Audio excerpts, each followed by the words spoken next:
order. Everybody on anything working? Good to go. Excellent. Well, welcome everybody. Been a little bit, it's been since May that we had our last meeting. There's been several executive meetings since that time, so kind of excited to walk through all the things that have happened in the background. But before we start, if we could just, for everybody online, for everybody in the meeting here in person, if we would just walk through and just say who we are and where we're from, that would be a great start. So, Rowan, if you wouldn't mind starting. So I'm School Executive Director of the Office of Workforce Strategy and Development. Yahoo! Allison Clarkson, Senator, Windsor District Chair, Senate Economic Development, Housing and General Affairs. Morning, folks. I'm Drake Turner. I just started as the Deputy Director of the Office of Workforce Strategy and Development last month. So this is my first full board meeting and excited to get to know you all. It's great work. That's great. Michael Newsrell, City Manager. Good morning, Phil Coling, Executive Director of Serve Vermont, the State Service Commission. Rob Terry, Executive Director of Park, Forest and Farmland Center. Jim Sullivan, I'm the Vice Chair of the Bennington Select Board.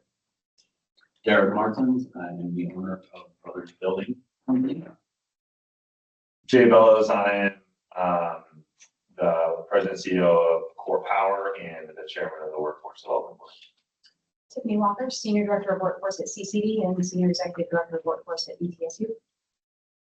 And our host. Thanks for, I was gonna say, yeah, this is all you. This is all you. Sure, yeah.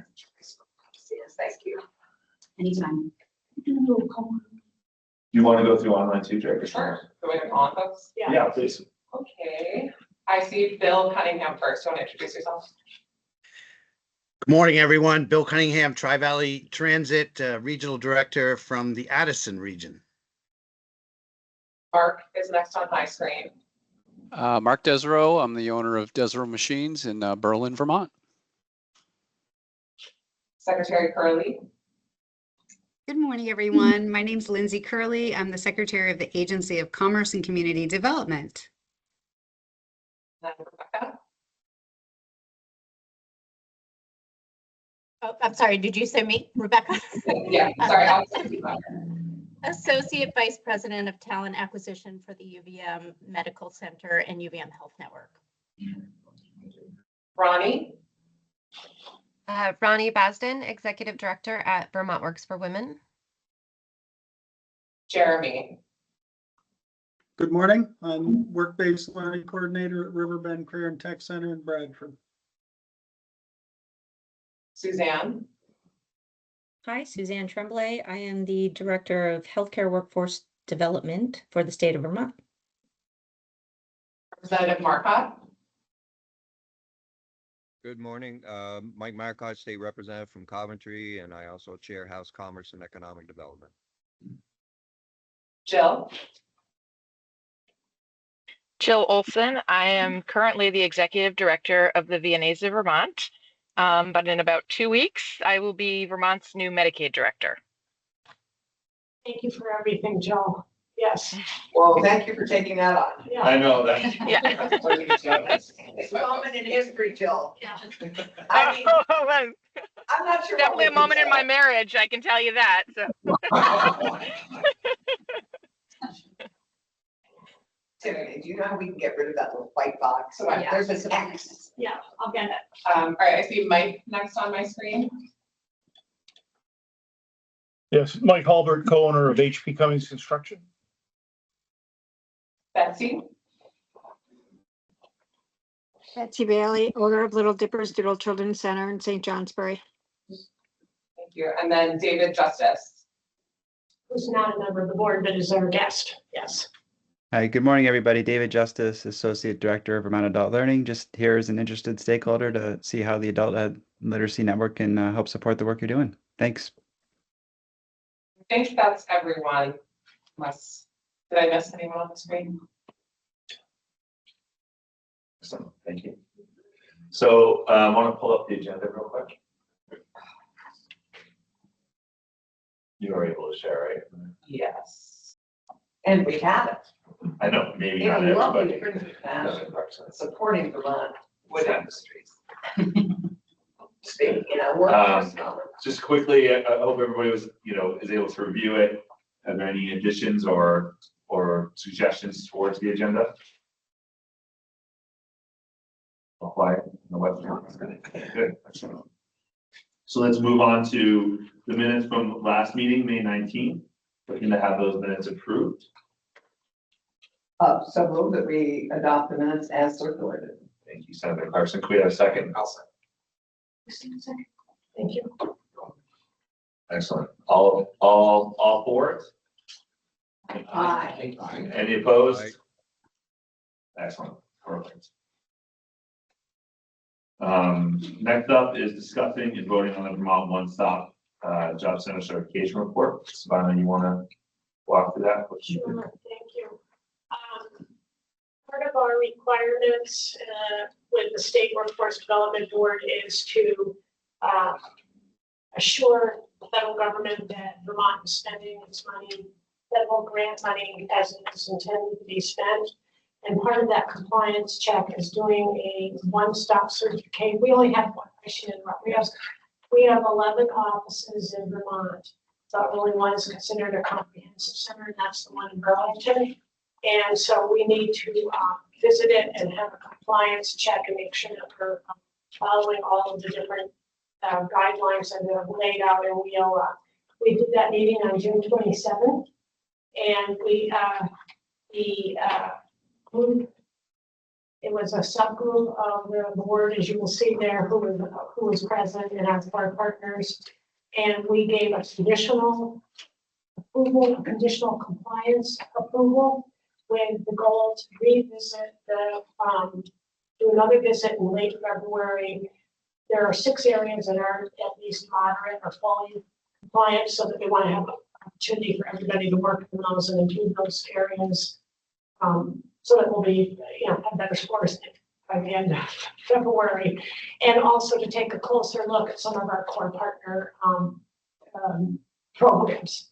So at the September Executive Committee meeting a couple weeks ago, the Executive Board and Committee voted to approve the report, and so now it comes to the full board for your approval as well. And I'm happy to answer any questions because I went through that very briefly. I'd like this.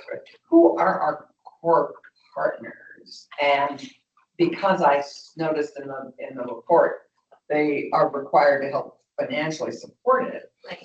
Who are they? And because one of the things that's a shortfall is they're not currently helping support it. Is that correct? That's correct. So who are they, and what is their responsibility, and what is their financial responsibility? So the core partners are higher ability, the Division of Blind and Visually Impaired, VDOL, Department of Labor, and Adult Education. Then we have, in addition to that, other required partners. Money. With deeper pockets, I hope, than the crowd you just mentioned. Well, here's the thing.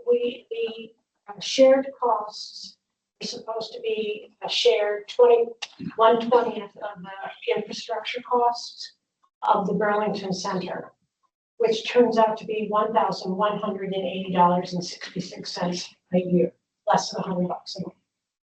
The 20 per partner. Per partner. Okay. So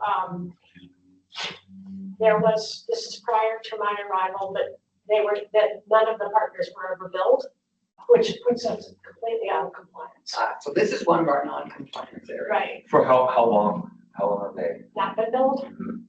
And is it retroactive? Do they have to do a catch up? No, our MOU just expired, and we have to rewrite the MOU and update it for the next 3 years, and that will be required.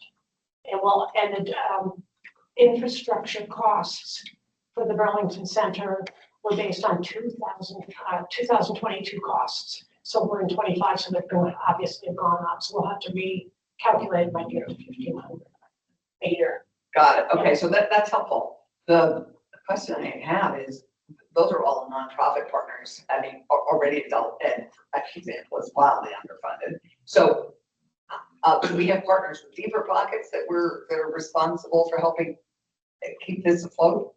Or is it just all those nonprofit partners? I would say the majority of our partners are nonprofit, yes. Don't have a full list of partners, but yes. We've got community action agencies, we've got, All great, but just all, all not exactly either well-funded, and particularly as I look at this session, Mike and I are having our eyes opened as to the financial situation for this session. Like, what? Yeah, so is there, have we thought about an additional, I mean, businesses benefit from this, but I mean, there are other pockets that aren't quite as fully nonprofit that benefit from this center. Have we given any thought to other resources that would help financially support it, particularly if it's a pretty modest cost? Writing that down, that's a good suggestion. I don't know. What's the ways in which we can engage them? Yeah. Yeah, but I think it's a question for us, which is, you know, we all say, oh, what a great idea to have one-stop shop. Right. We're always saying this, Mike and Mike and I, we're always saying this. Well, it's required too. Yeah, and it's required. What value does that have to our business partners? Who's using, I mean, first up would be who's using it, right? I think that was Who's using it, and what value is it? And how can we build broader financial support for it? I think it's three questions. Because, you know, and we. And what's the total, when it's, I don't know, you know, the 1,100 number, but that is a year per, and there are how many, 20? So. Larger partner cover that easily. Department of Labor has more programs than other folks, so we have a larger chunk of that than, say, higher ability. I'm making it up because I don't have that right in front of me, but it's, yeah. So is it amortized by program that's represented there? By the required partners, yes. So there's a list of required partners. I wish I had that right in front of me. And it gets divided 20 ways. So, and there is an opportunity, I should also point out, if finances were a concern, that there could be like in kind sort of making good financial, on your financial. Like bartering, I mean, like what do you mean? Well, like you might, it isn't spelled out in the. It leaves optionality. Yes. Optionality. Functionality. Yes. Yes, there is an option to be able to do it in kind donation, in kind service to pay for your portion of the cost. Could we include other groups in that? Could it go beyond 20, or is there a hard limit on it? Because the more people you get, the more groups you get, the less the cost. So who's evaluating how it's used and if it's of value? We have a lot of that. That is in the, Is that in your? in the review we looked for, there's a thing on, like surveying people who use it. How did you use it? Trying to remember. Did you? Yeah. I'm so sorry not to be able to. Yeah, survey based. And we did have a conversation about making it really easy for people to fill out the survey because a lot of people are using virtual. Yeah, but it's using virtual. It's usable virtually. I Yep. mean, it's one stop in person or virtual. Yep. Yes. So. Yeah, that was definitely one of the pieces. There is a requirement in our WIOA state plan that we need to locate our required partners, physically co-locate. Right. And that's something that with a little more, study and research that we would like to be able to make it a virtual co-location so that people, that our partners who are based elsewhere don't necessarily have to be in our office every day. And we still are co-located virtually by this online platform. And that, I will tell you, will increase the costs. So that's something we need for to do. development, but not, I wouldn't think for OpEx. Right? I'm not sure about that, Jay. I think a couple of the very first things we got were over 100,000. So, and then it was like, we want to go back and ask them for 5K. So we've got some other ideas. Can you expand? I don't mean to drag this on, but on the 100,000, what was the what was the bill? Like, what were they doing? This is like a yearly annual subscription cost, you know. So this wasn't someone building, just renting, leasing. They're two outside vendors, yes, it's not something we're creating. Although there are some efforts afoot to perhaps, the job link, product that the Department of Labor uses is going to be, updated and enhanced, and there's gonna be a potential opportunity for us to virtually co-locate there. And, but that's another 18 months down, 12 to 18 months. So it sounds like this is an ongoing major Yeah, and review and rework. yes, correct. And many other states are now doing this virtual co-location rather than the in-person, because people are using virtual a lot more than they are coming in. Most of our clients come in for help with unemployment insurance. And then they go through the resource setting them up with accounts or something.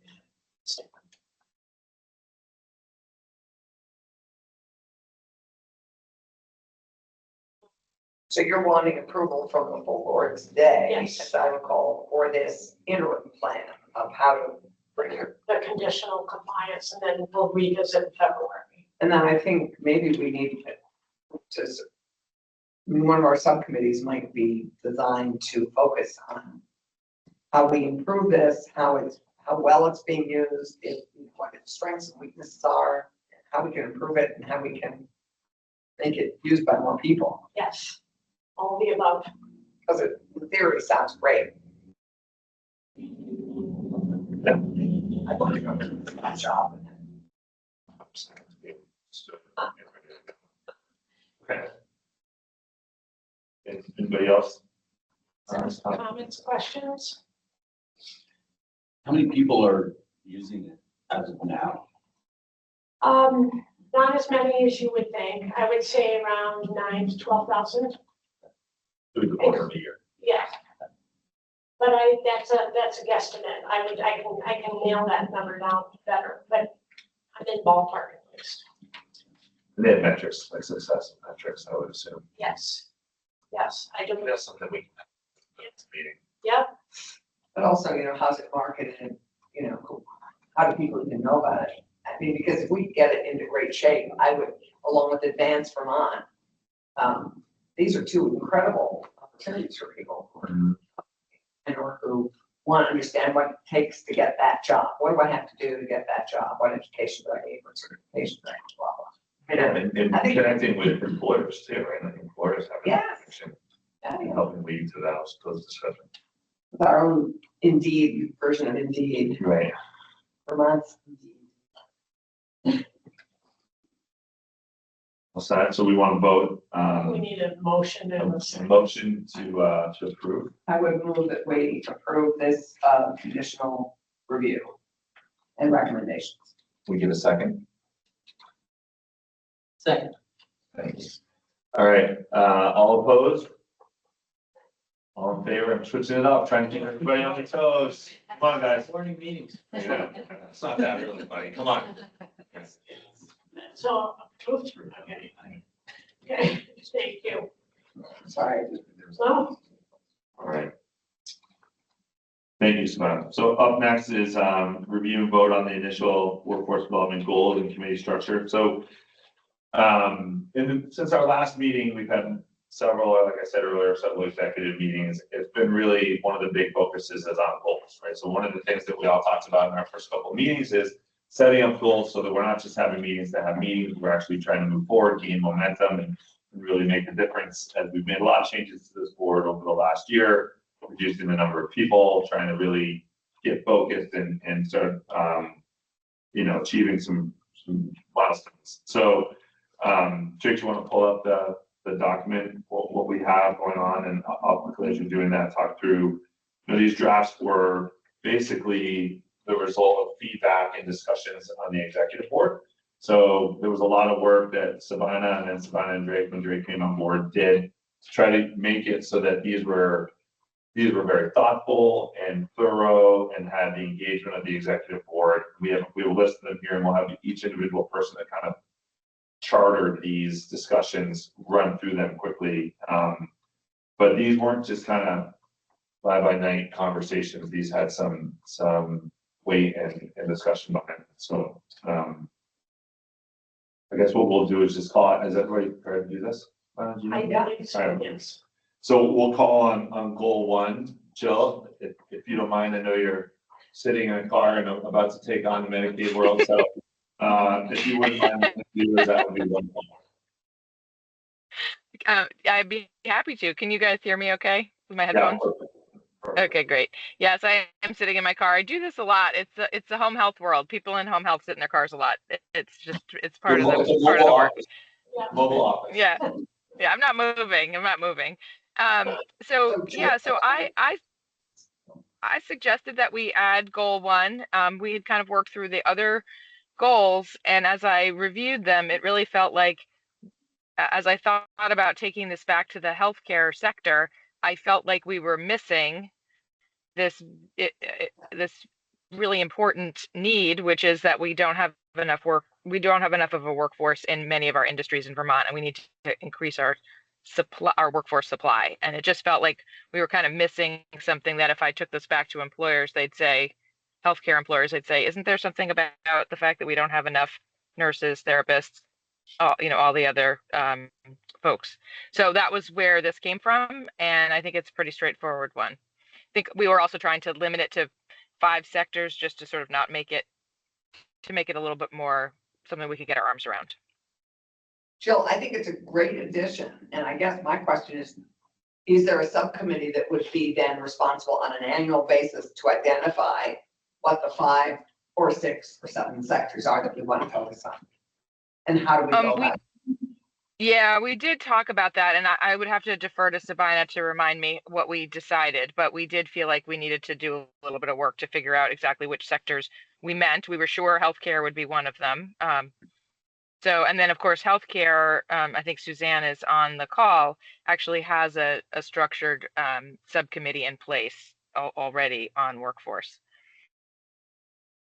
But maybe that would be a good subcommittee for work to identify every year, every 2 years to identify what are the key sectors. And for sure, especially as sectors grow too, we want to worse. Yeah, and who are our identifying, so we all know a few of them that we have experienced. Couldn't the recruitment committee just add that to their, already the ones that are in practice?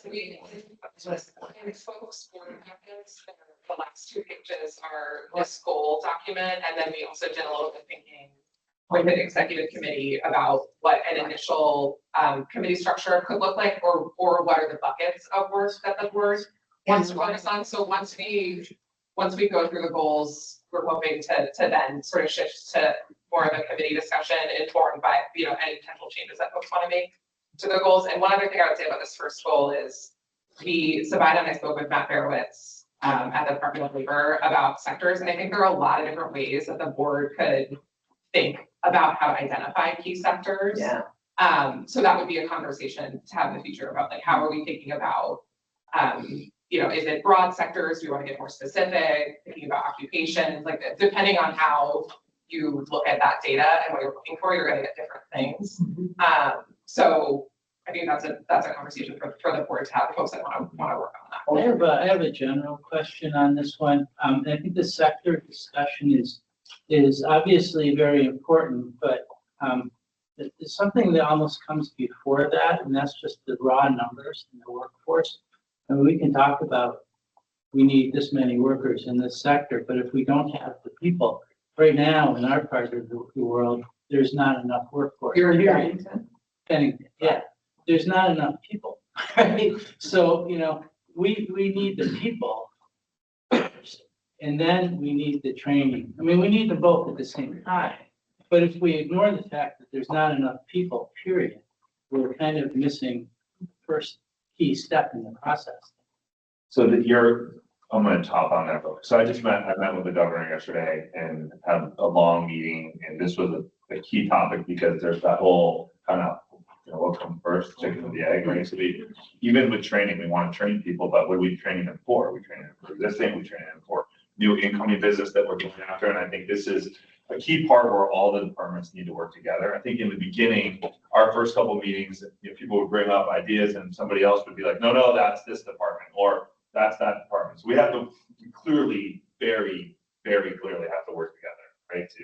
To make sure that we're getting somewhere. And you're right, like, having people, what drives people here, opportunities drive people here. And Vermont's pretty, I think, distinct in the fact that people will move here for outdoor activities and, quality of life and all the things that we've talked about for years and years, that it's getting harder. Quality of life is getting harder, right? Because the cost of living here is not, as advantageous as it used to be, and housing and all the things that we have going on, right? So, it's agreed. The problem is we still have to do something with Southern Code, right? So we have to bring people in. Absolutely. That's the key thing. And the government's along when we get people to come here. It's one of its favorite subjects. And rightfully so, right? Yeah. I mean, rightfully so. There, we were on the way down today, we were talking about this same thing, a bunch of houses just hit the market. Like we went from not having a lot of houses available to the drive down here was crazy, the amount of houses for sale. At what price?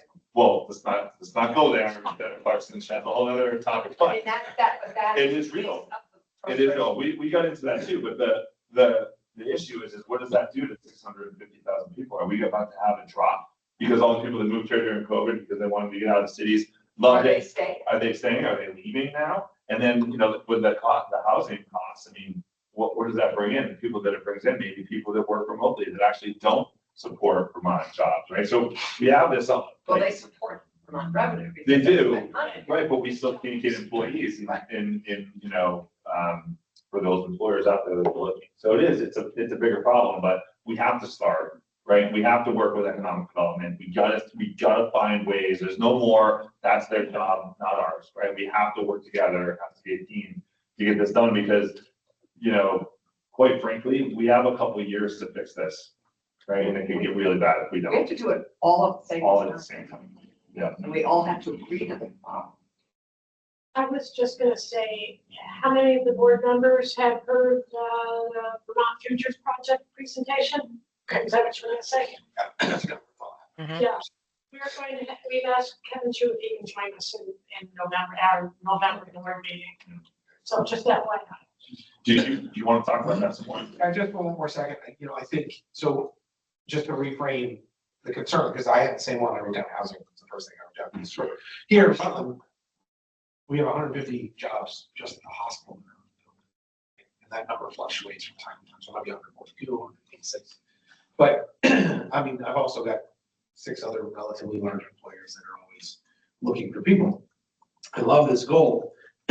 We can't solve all the problems. Can we refine the goal, or is the goal refined enough to say, for what we're going to do with the labor development piece, this pushes into getting those other departments to act as well. So what you're saying exactly, but is it worth putting that in here in some way and leading that charge, or can we just say this is our goal and everybody's gonna have? Well, I think your point's great, but I think it's a couple steps down the road, right? And by the way, that doesn't mean years, it just means let's get this going. I think change anything. I'm just asking. What I really liked about Jill, I just saw your hand, give me 1 second. What I really liked about her goal is that she talks about the five biggest sectors of need, right? Like starting with the biggest bang that we can get. And I think we can put effort and energy into those things. Even getting 2 out of the 5, 3 out of the 5 going will be huge. And then we can start making big strides. But I think Jill's had her hand up for a while. Well, Rebecca's hand was up first. Rebecca first, yeah. I was gonna actually ask Rebecca a question if I could, real quick. Rebecca, how many people in the health network are you looking for right now? About 1,500. Yo. Right, so your number, I got it, right? But it's nuts in the state It's right now. comparable to education. There are roughly 1,000 education. Is that across all levels of education, like college too, or is that? No, I believe that's just pre-K through 12. Also, if I could just qualify that number, 1,500 across the network. So keeping in mind that the network also is New York. So when I talk about that number, it might be, 2/3 of that number maybe is in Vermont, but I can get a more specific number. And remember also that people who work in New York State also often live here. And Yeah, that's- and vice versa, yeah. One thing it occurred to me as I was like reading through this and I was listening to Jill speak, I was sort of like questioning, is this related to recruiting people from out of state or just trying to increase our workforce from in-state? And I wonder if we need to specify that and maybe, and I think, you know, as I was hearing everybody speak, I assumed that everybody was interpreting this to mean people from out of state, but do we need to specify that if that's the case? Or if it's both, then maybe we. I think it has to be both because, I mean, with particularly with David Justice on this call, in this meeting, I mean, one of our key things is bringing people back into the workforce who have left it for one reason or another. And adults are key, you know, adults who for whatever reason are not working or since COVID have not re-entered the workforce are a key piece. So it's both. Yeah. Jill, before you start, are your numbers for visiting nurses involved? Are they in the 1,500 or is that additional? I know you're independent, right, of the hospital. No, it would be a blend. I have one member who's in the health network, and then I have lots of members who are not. So there, the number I've seen is that we need something like 8,000 nurses in Vermont. You know, some huge number across the state, across many sectors. Probably not. Sorry, just lost your voice. Yeah, Jill, we lost you just a little bit, but did you say 8,000? I think it's about 8,000. Yeah, I'll find the study. It's about 8,000 nurses, and that might be 7, but it's thousands of nurses that we need. Well, that's not openings. That's how many there are. No, that's how many we need. That's how many we need. Yeah, I'll find the study. I'll find it and put it in the chat. Right, like you gotta be kidding. Yeah, across healthcare. Yeah. Is that a breakdown number or over like a 3-year time horizon? That's right Let me now. find the study. Let me find the study before I say any more numbers. I'm just gonna find the study and put it in the chat. But can I go back to what I wanted to say about the goal? Please, which please. is I just want to remind everybody these are our very big picture goals. And so I feel like we're getting a little bit into the weeds about things that I would anticipate we would put underneath these goals as more specific objectives. So I recommend we stay high level.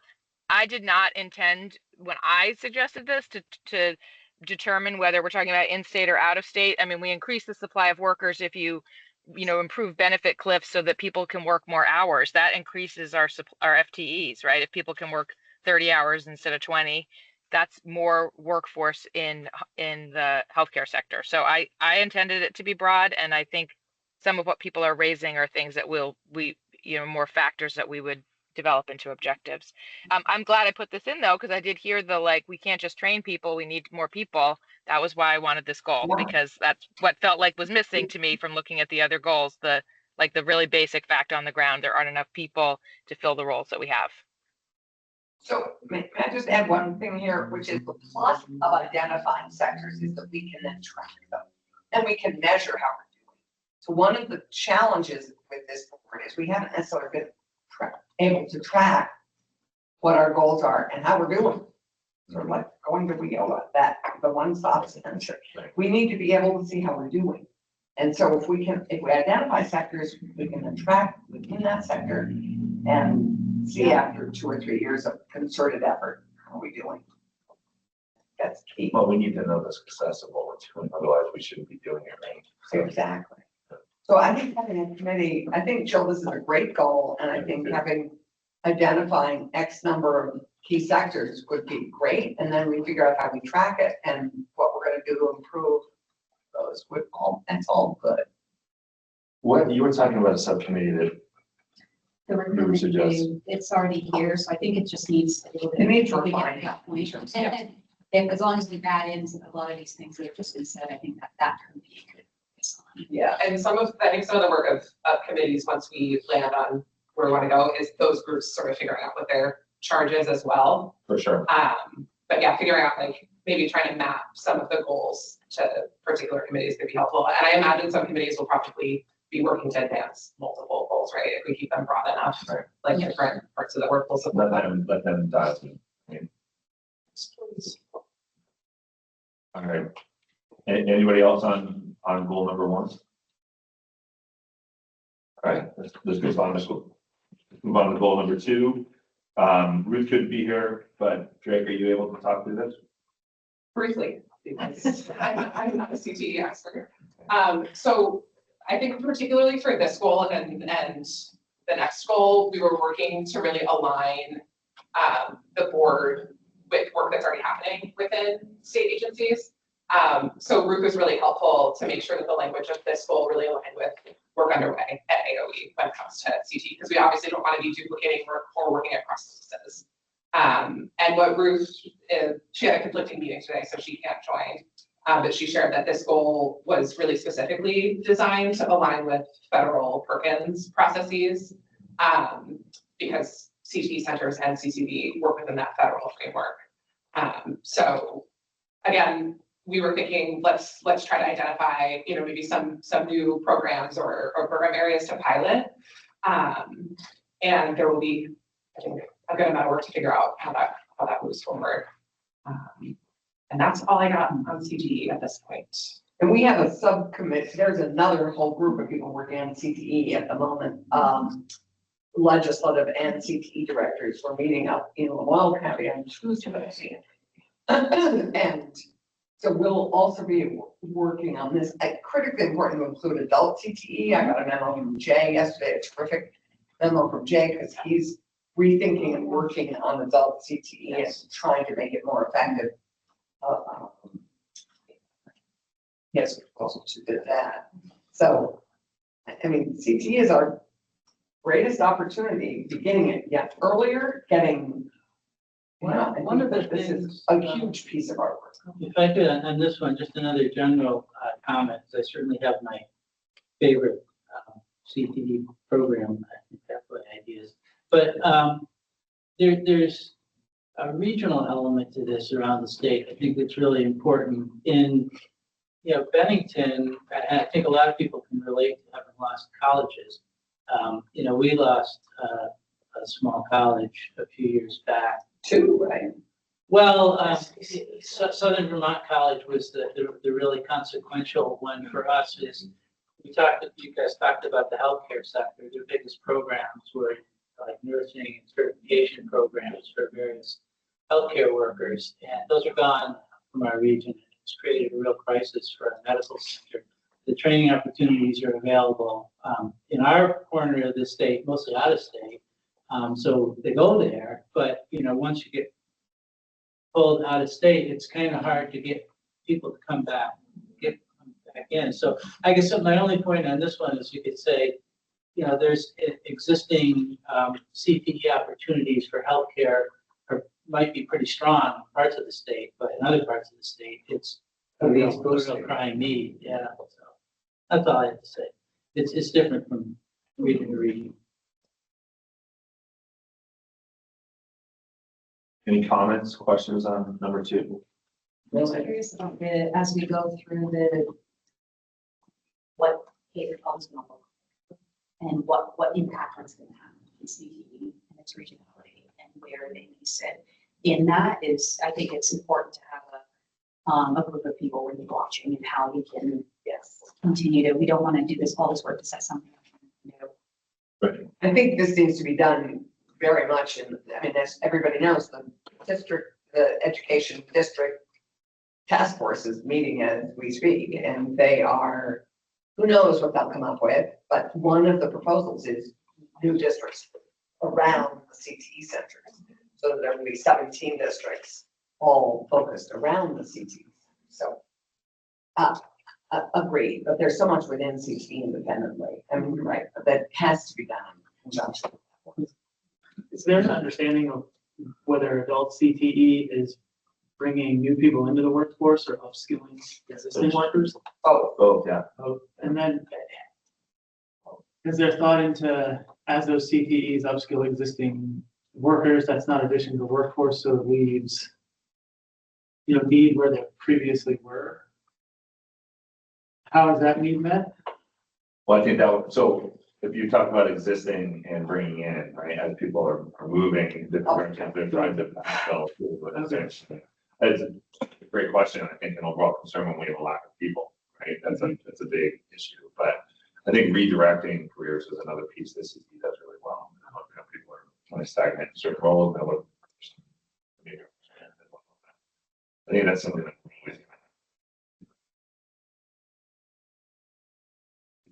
Influx out of that, to say people are really necessary. And the number one reason people work is to kind of continue to grow. Oh, yeah. And improve their incomes and improve their knowledge base and their skills. So we want, I think, at our best, we'd love to have adult CTE be that go-to place for people, for a whole wide range of skills. But that's critically important that people can see that that's an opportunity. So who do we have champion this goal? I know you said that there's already groups doing that right now. I mean, who in this group? Just for CTE, right? We talked under, you know, Bill's goal. I and Tiffany are very involved in this Okay. group. Okay. I'm very involved in this group. I mean, So who do we have champion this goal then? you mean, who wants to take it on as a subcommittee? Yeah, like how do Maybe Tiffany and I could do it. With Ruth. The three of us. You just got offered up, that was all. Oh, Ruth's not the road, so she's fair game. Oh, she is, fair enough. She's not here. I mean, this is your facility, so we just don't, there you go. Perfect. You know, I feel if you don't show up, you get to be, you know, you're now the chair. Always in the chair and we'll be her. You've been volunteered. You've been volunteered. Okay. So why don't the three of us take this on? Okay, perfect. Mike Marcotte might be interested in joining us. He's also sort of in the room, but. And one thing too, following this meeting, once we sort of get consensus on goals and maybe not like a committee structure per se, but like buckets of work, we're planning to send around a form that folks can fill out or can indicate like what they're interested in. Perfect.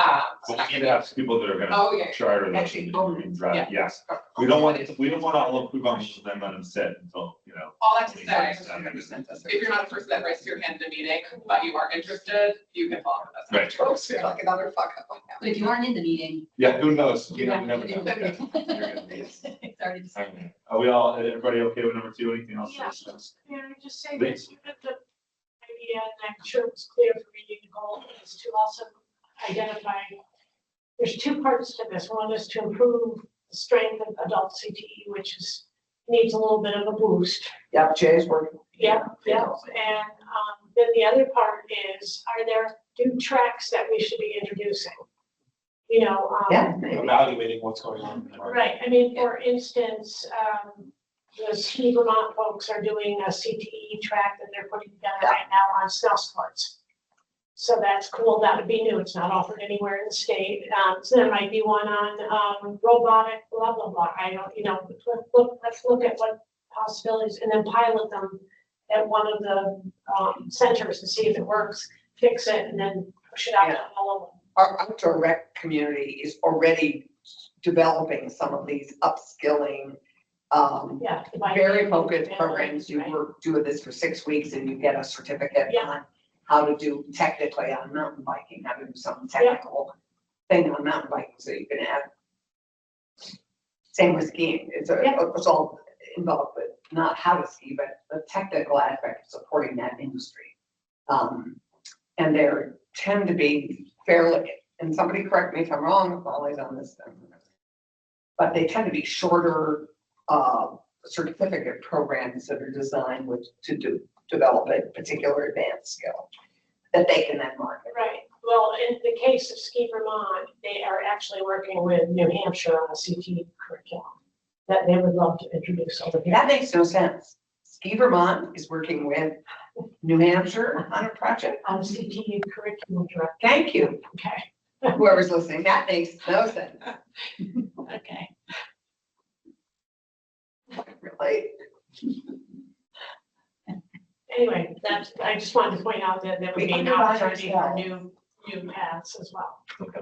Yeah. Thank you. Anybody? Great program, you never know. Yeah, Sure. I know, but really. We're stealing from them. You guys had a great idea, let's meet. Okay, anything else on number 2? I say That you steal things?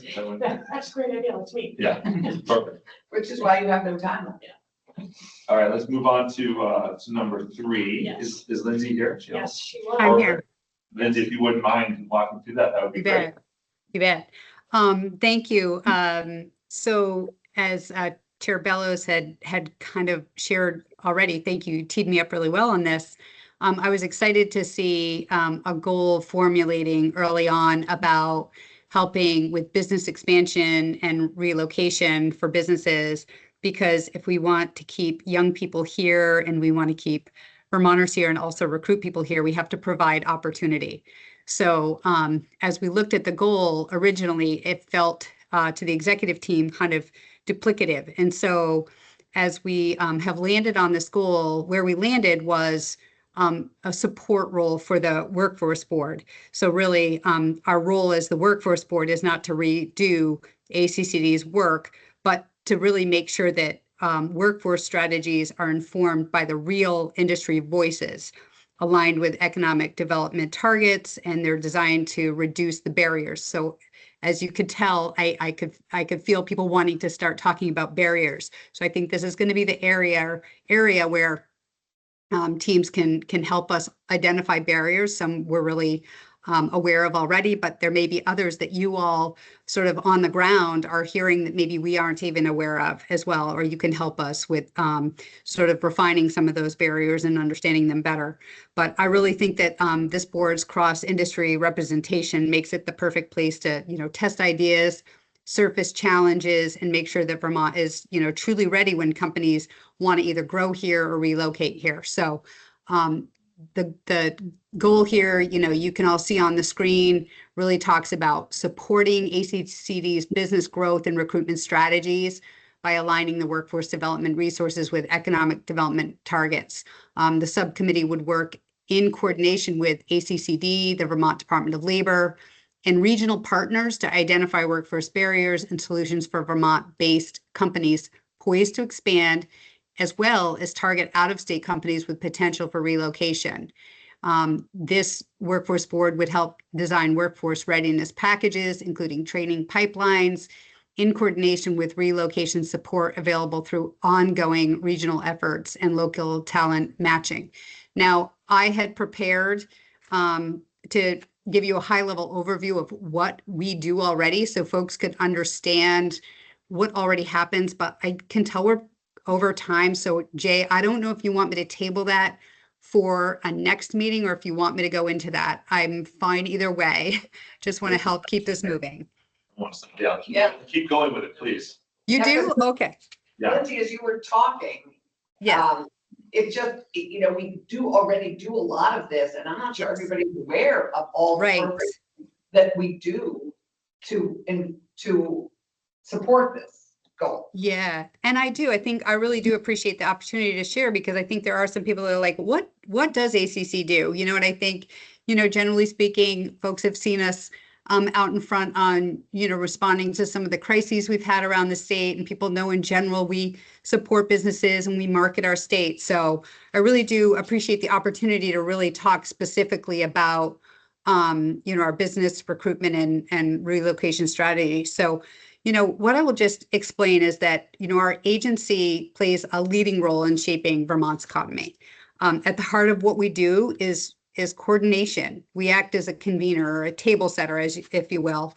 We bring together state, regional, and local partners, and so that businesses can find, the resources and the support that they need to grow here.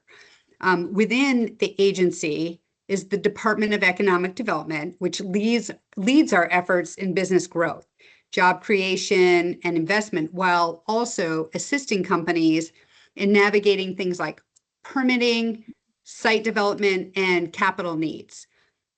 So when it comes to recruitment, we leverage the Vermont brand. We talk about the brand and something called a Think Vermont platform. So we have a website called Think Vermont, and you can look at it later, thinkvermont.com. And we use that to tell Vermont's story about the quality of life. Again, you heard Chair Bellows talk about that, the quality of life, our strong communities, and the values that are going to resonate with businesses and workers alike, right? That the outdoor recreation, the things that draw people to Vermont. But we also back up that message with real tools. So for example, we have a tool called the Vermont Employment Growth Incentive, which provides performance-based awards to companies that create jobs, they grow payroll, or make capital investments. Our Vermont training program helps offset the cost of training for new hires or upskilling their incumbent workers, which makes it easier for businesses to commit to Vermont. We also connect companies with grant programs, financing options, and even community development funding that strengthens the places where they operate. And, you know, the importance of our workforce development, job creation, and retention is a major focus for the grant programs that we administer. Through the selection and monitoring process, these factors are key and often the sole criteria for a plethora of projects. Programs such as the Northern Border Regional Commission and the Rural Industrial Development Program have provided numerous funds to develop daycare facilities, training programs, equipment, and infrastructure installation and expansion. In addition to financial services, we offer technical assistance and business support services through our partners, including the Small Business Development Center, the Vermont Employee Ownership Center, and Vermont Manufacturing Extension Center, just to name a couple. There are tons more. Vermont businesses can access expert advice and enhance their productivity. For companies that are interested in selling in to the government, the Vermont Apex Accelerator team, which resides right in our Department of Economic Development, can provide support for securing government contracts. For companies that are looking to expand beyond our borders, we have export assistance and connections to global markets. Equally important is our focus to the workforce pipeline. We know that businesses succeed when they have the right people with the right skills. And that's why we, together with our sister agency, the Vermont Department of Labor, invest in workforce training, apprenticeships, and partnerships with education providers to make sure students graduate with job-ready skills. So while we don't currently have this particular offering, you may all have remembered that we ran an incentive program at one time to attract new workers to Vermont, which helped some businesses find the workers that they were looking for. So we've tried over time to do some different unique programs, and we got some unpaid media that was pretty helpful at the time. When a business is looking to relocate or expand, we step in with site and permitting assistance, and we maintain a site locator, and we assist companies through the regulatory process. We coordinate with regional and local planning bodies to ensure that infrastructure and zoning aligns with business needs. Sorry, I know this is long, but there's a lot that we do, so I'll try to wrap it up here shortly. Retention is just as critical as recruitment. We maintain regular contact with Vermont employers, visiting them regularly to identify challenges early, and whether it's workforce shortages, supply chain issues, regulatory hurdles, housing challenges. If a business is at risk, we can deploy targeted interventions from training grants to financial support to keep them here. And we also help companies to modernize, innovate, and remain competitive. And ensuring that they survive and thrive is at the top of mind for us. And I'm going to remind you again, we never forget the power of the Vermont brand itself, the quality of life, the community, the environment, which continues to be one of our strongest retention tools. And finally, I just would be remiss if I didn't mention that all of the work that we do is powered by partnerships. Many of you that are here on the Workforce Board are partners to us, and we work so closely with the regional development corporations, as well as I mentioned, this Workforce Board, municipalities, educational institutions, and industry associations. We use data to guide our targeting and maintain account management systems to track progress in our interactions. And what I love to say to people is, because Vermont is so small and nimble, we can respond quickly and tailor our solutions to each case. Finally, to make these services more accessible, we recently launched the Vermont Business Portal, And this is a unified online platform that aggregates key requirements, applications, and resources needed to start, manage, and expand businesses in Vermont. Instead of navigating multiple agencies separately, entrepreneurs and business owners can use this interactive checklist to see exactly what steps they need to take, from registering with the Secretary of State to applying for permits, training grants, or incentive programs. The portal also connects established businesses with state resources for growth, compliance, and innovation. In short, it makes government more navigable, and which is a really small but meaningful way that we lower barriers and increase responsiveness for businesses across Vermont. And we can also thank our legislators for supporting this this business portal. It's taken a little bit to get this up and going, but it's been helpful. So in short, our job is to both yay. We really, you know, we work to both attract and keep businesses in Vermont. And we achieve this by combining the visibility of Think Vermont with a robust toolbox. I mean, we wish our toolbox was bigger, but we have incentives, workforce programs, technical support, partnerships, and together those efforts really, we hope, ensure that Vermont remains a place where business and workers can grow and succeed. But I really love this goal. I want to bring it back to the goal because I think the Workforce Board really is poised to help us, you know, convene and understand, make it a place where we can test ideas, we can surface challenges that our agency isn't thinking of. Like I said, you are all on the ground in your regions and seeing things maybe that we're not seeing. So I'm sorry that was so lengthy. I feel like there's so much more that I didn't even touch on, but I think a lot of times I assume people know what we do, and it's broad, but we need everyone to really be getting the word out about what we can do to help businesses sort of break down the barriers that are suppressing their economic growth objectives. So with that, I'll stop. That was awesome. Thank you. Well, what, would you just remind us what the sort of call is, or could we get Drake to send out the Vermont Business Portal so people could have it? Oh, absolutely. Yeah, I'll get you the website on that one. I'll put it in the chat. Or give it to Drake. I can take it. Okay. In the chat. You bet. Thank you. And can I just Yes. add, Lindsay, that one of our secret weapons that is really, I think I've heard many, many times, is businesses' access to their political representatives and to their agencies and departments, but the access to state government and the access that it's just unprecedented, the ease of access to help make change and to be effective with their government, with their entire government, whether it's the administration or the legislature. And I think that's one of the key, that's a great business plus for businesses in the state.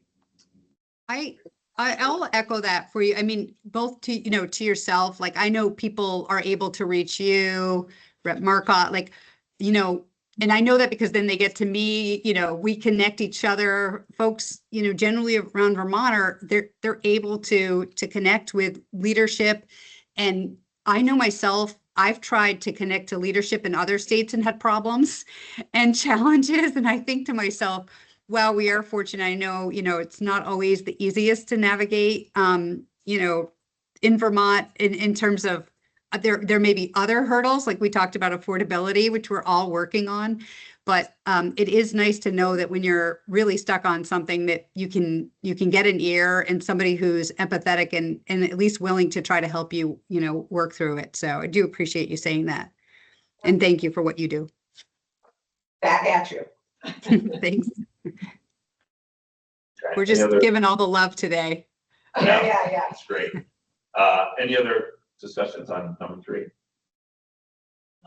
Maybe I can just, Lindsay, that was a great overview. Brought back a lot of fond memories. I'm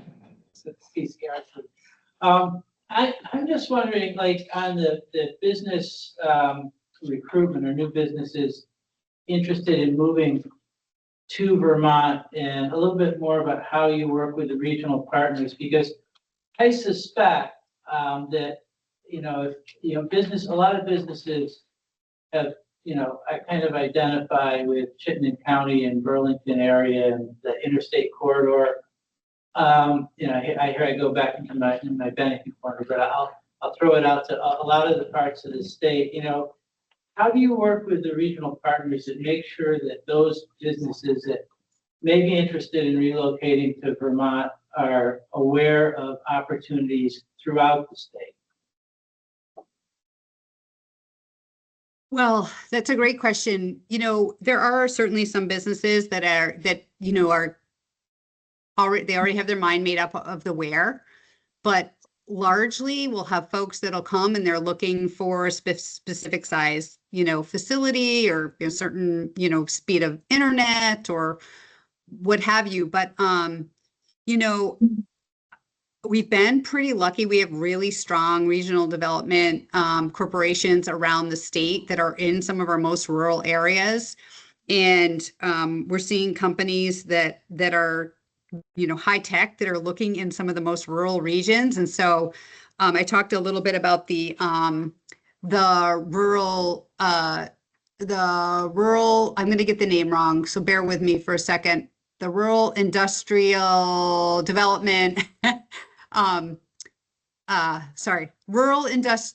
Rural Industry Development Program, which is a fund that provides grants to help prepare industrial sites. And for example, the goal of that was, again, to really try to help prepare sites, again, that are very spread throughout the state, and with the hope that we could have sites at the ready for companies that were looking to come in. And so it's things like that. If we put some of our tools to really focus on the rural investment. And I also talked a little bit about the Northern Borders regional grants. Those also are very focused on rural economic development. So there are tools that are also helping us move the momentum out of the more urban parts of Vermont. And so while you may have some that just really want to be in those areas, there are incentives and tools that are helping us kind of push out. And so I think it's a combination, right? It's people who are really good at their jobs that are in some of our more rural areas, along with some of the incentives that are more generous if people move out a little bit. So I can probably try to get you a little better answer, but that's kind of the best I can give you right now. We work really hard at it. The governor has been very clear that, he wants to be sure we don't forget about the other Vermont. So I think we're all wired in our agency to be very thoughtful and to try to push out.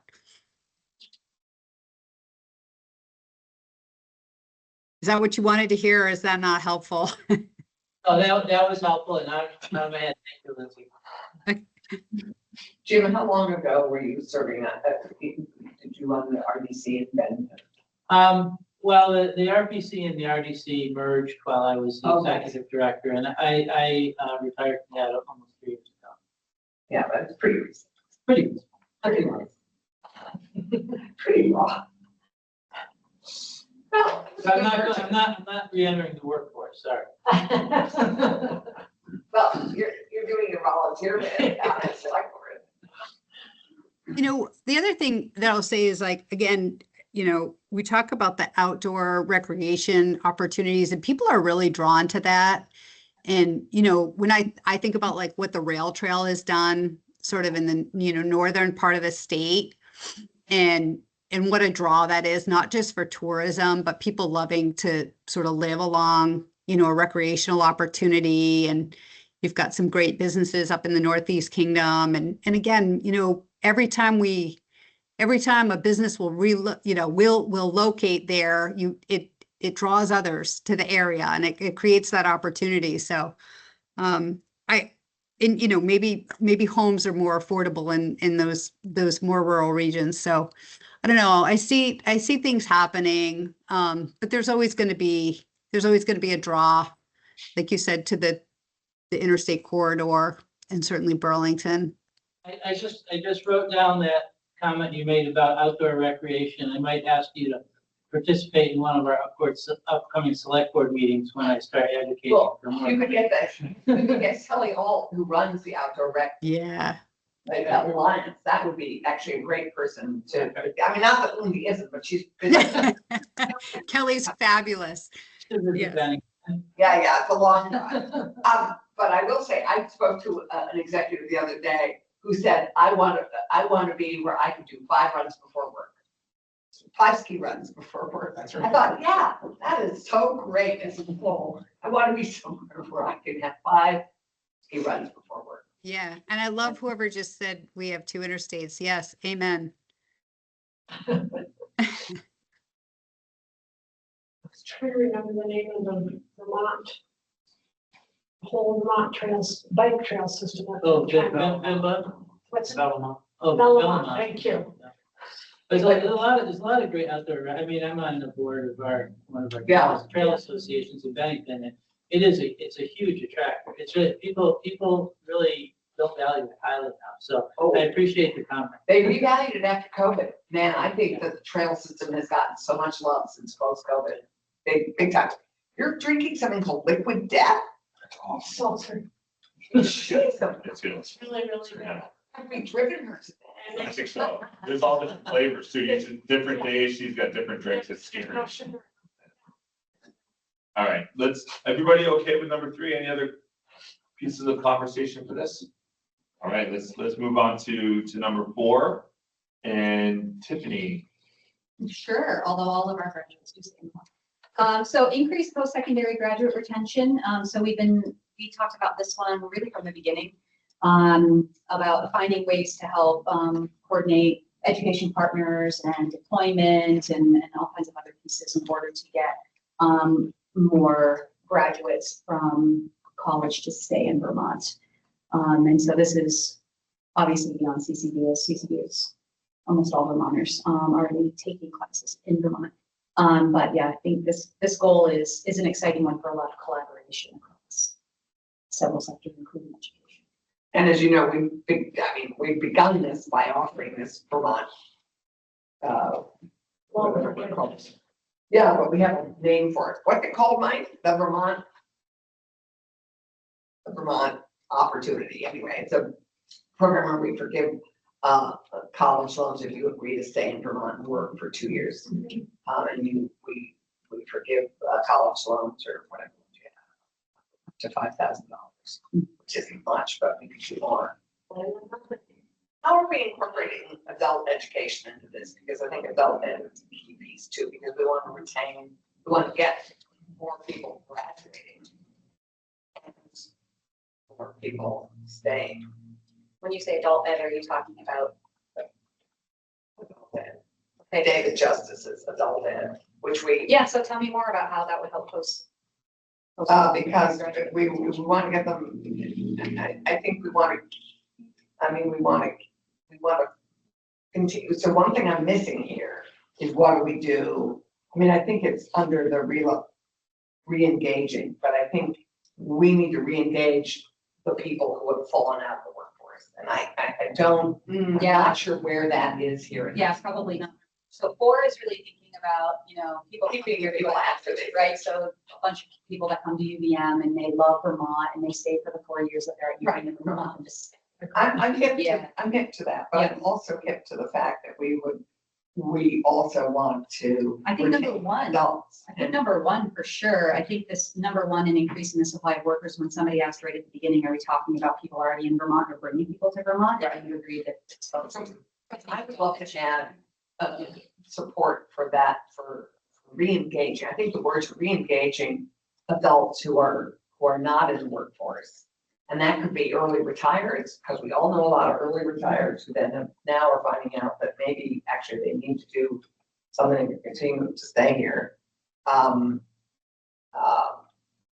So re-engaging and educating re-engaging in our adult ed needs to be somewhere, because I think we need to be supporting adult ed in big ways.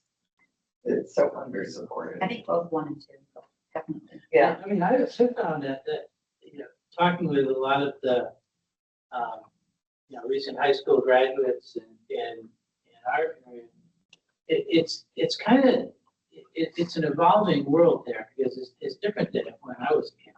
A lot of things I don't want but you know, they cite, yeah, it's great to have a good job waiting for you.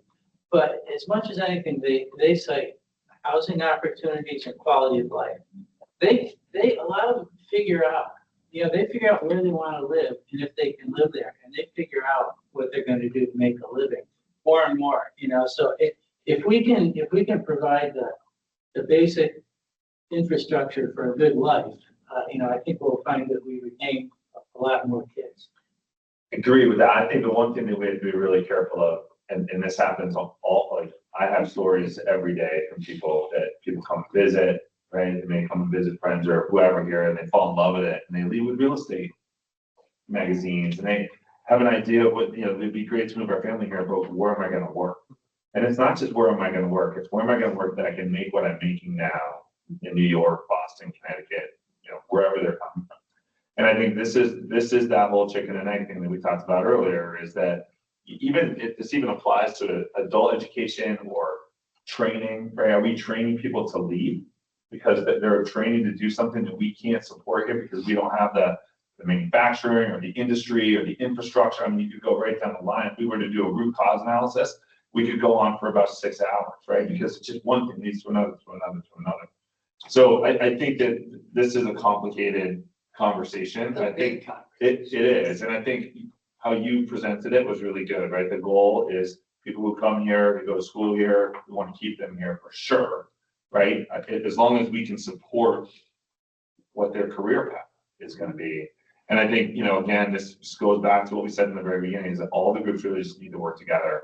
We've got to get industry here. We got to get people here. Get business owners at this table who, you know, are struggling trying to find people who will work, right? Not even want to work, that will work, right? Like, we have a lot of issues, right? So all of this kind of goes in. I think I look at number 4 as a really broad, big goal. It is, and I have to say that people stay here. I mean, when we have graduate school support for them. So, for example, a law school, we look at how many of our law school graduates stay here. Mm-hmm. I work every day at the State House. 90% of our legislative council are from our law school. All, and Lindsay can attest, a lot of our lawyers around the state are from my law school. So we have a graduate program that anchors people here, brings them here as graduate students.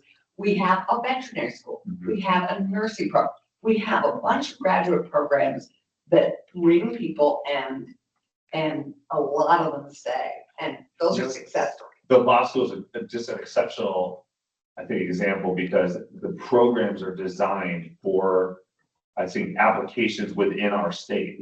And that's a great, like, I looked at going, I was one of the law schools I looked at when I was younger, had much more energy. And it was cheaper. It was, well, it's relative, right? The law schools I was looking at wasn't cheaper. But the point is what they trained for is not necessarily what I was interested in. So I didn't go there, but they trained for things that were applicable to the state. I think and I have a lot of friends that went to Vermont Law School and are not necessarily in law, but it's a great degree to have, but it guided them in the direction that they wanted, which just so happened to be things that were applicable here in the state, right? So it's a great. A lot of it is, you know. It's general, no, of course, but I think they did a great job of designing, you know. Absolutely. But I think that if we look at all our graduate programs, I think that you probably have a high retention rate out of a lot of the graduate programs that UVM offers. That what we'd love to get more Dartmouth graduates of their graduate programs to stay on the Vermont side and come into Vermont to develop their businesses, because they sadly too much stay in New Hampshire. But I think that's another opportunity, is to really also look at our graduate programs, and because they're older and ready maybe to invest in staying. But we also have to bring our income up. I mean, they're hard competitive. I mean, there are very few companies that offer the same rate as John. Well, and I think, you know, we could go on and on. This is a tough one, right? Like, what was the number? Savannah was like 80-something% of the companies in the state, 20 employees or less. Like, Yeah. Those types of companies can't pay you to afford the housing, you know, prices that are, it's hard. Yeah, it's brutal. But we also have at least it used to be true, and I don't know if Matt can confirm this, but we underpaid in Vermont systemically, about 20%. If you compare it to all our neighbors, for the same jobs that we consistently underpay in this state. And that is also something we could look at and see what we could do about it. And yet cost of living is probably higher. And exactly. For sure. Or the cost where I wouldn't say it's higher than some places in New York State, I mean. Well, Compare- yeah. It's not cheaper to live here, that is definitely. For sure. So actually, I have two things. And Sarah's point is here at CCB, I heard during our professional summit, and I think maybe even in this room. That they said, Robert Half, they're a big HR firm that covers the country, and they said Vermont has a dirty little secret. We tell the people who employ people, you're gonna pay less here, and the employers get screwed. That's basically what they said, or the employees get screwed, right? And the cost of living in Vermont is ridiculously high compared to, say, Ohio, or Tennessee, or North Carolina. But the salaries in Ohio, Tennessee, and North Carolina are higher than they are in Vermont, because we have this rural mentality around that. That is something that I think we need to figure out in this board how to fix. That is a communication. That is a messaging, if nothing else. It's messaging. Now, that 80% of Vermont businesses are on 100%, that's probably the big piece of it. But we still have employers here like Excel, GE, whatnot, that take advantage of that within the state, while outside of the state, they're paying their salaries. So the companies that I worked for prior to being mayor, Cisco, we were what would be considered a Class D state, meaning on the pay scale, but along with Wyoming, a couple of others, because of the rural nature, not the lowest pay rate, even though the cost of living in Vermont was higher than what would be considered Class B in Vermont. So it's not dictated by need, it's dictated by what you get away with. It's dictated by, yes, by perception, essentially. Right? That is a real thing in these major corporations, and maybe it's to be used in the short term as a way to attract. But in the long term, we have to change it. No, and it's insidious. I mean, so to go to our housing challenge, this huge housing crisis. On average, Vermont renters earn about $18 an hour, on average. On average, a Vermont rental apartment, 2-bedroom apartment, requires that you have an income of $30 an hour. We have a huge income disparity between what the cost is and what you're getting paid. And it's a huge issue in housing. It's a huge issue. And anyway, it's an issue I would love to address, and one that I think this board could actually be effective. This is a great topic. I hop on this real quick because we have a builder in the room, and I would love to get his input, because when you look at the cost of housing, what drives it here? Like I made this example one of our many meetings ago about, I have family in Missouri, right? We're sitting out at this guy's pool with a television that comes out of the foundation and all kinds of stuff, right? And he says to me, I was talking to my builder, and he told me if I was to do this pool again, it would be $60,000. It's like an Olympic sized pool. In Vermont, that's like $200,000. Yeah. Right. So what, I guess I don't mean to put you on the spot, but like, what drives the cost increase? And my understanding is salaries are a big part of that. I think, it's certainly salaries, environment, programs, right? We have to build to a certain level nowadays, which is great. I'm all for it, but there's a huge expense added with that. So, I think it's certainly part of our environment as much as whether it's the weather or the cost to employ people. I think the rate to employ people has doubled in the last 5-10 years, since COVID and everything really taken off. So, and just lack of, employees, people wanting to come to work and put in a good solid. But to go that, it would be great to get data that looks at Vermont costs. And we do this in housing in our committees. In Mike's and my committee, we have asked, and it would be great to get a chart where we saw Vermont costs and go through the basic things. Materials are pretty much the same across the country. Tariffs are now a huge impact. Workforce is a huge impact. But we have regulatory barriers we're addressing and have been doing so for the last 3 years. And there are a bunch of things. So it would be great to get the sort of For sure. facts and data out on and compare, because everybody has their opinions, but there are also just some stark similarities and stark differences. So I would love to, and would be interested to do that. And this does relate to your goal, by the way. Absolutely. You can go on a crazy. It's not my goal, just said. Well, the goal you work. See, you represent it, you're basically. The reason is, listen, again, I work, I have the privilege and the luxury to work for an amazing people before I did this job. That in North Carolina, what they would do is they would partner with the schools there, which is exactly what your goal is. Right. But this is the goal you were talking about. And then bring those post-secondary graduate, education students, college students into the workforce. The base salary, $110,000 to be on sales teams, technical teams, right out of school, right into Cisco, 2-year commitment to work with us. We'll give you the space rate, whatever that happens to be. We're not going to absolutely establish a program like that. Yeah. But if we don't have the salaries to support that, they're not going to stay here. They're going to go somewhere else. And this goal sets that up, but it's going to falter not for the support of the financial students, because the cost of living is so high. So I do think that, so that was part 2 of mine. And then part 3 is there a reacquisition, but as students leave Vermont, does this goal touch on bringing all or no? Well, there's a relocation piece elsewhere, but that's a good idea. But I also don't want to lose the re-engagement of Vermonters post-high school graduation, whether it's 1 year, 10 years, 40 years. So I want to be sure either we write that into goal 1 or we find another way, because that is a huge problem. And re-engaging 16-year-olds who've dropped out. That is our huge cost and drag on our budget and on our economy. And getting them engaged so that they can then do all these other things is also a big economic development piece.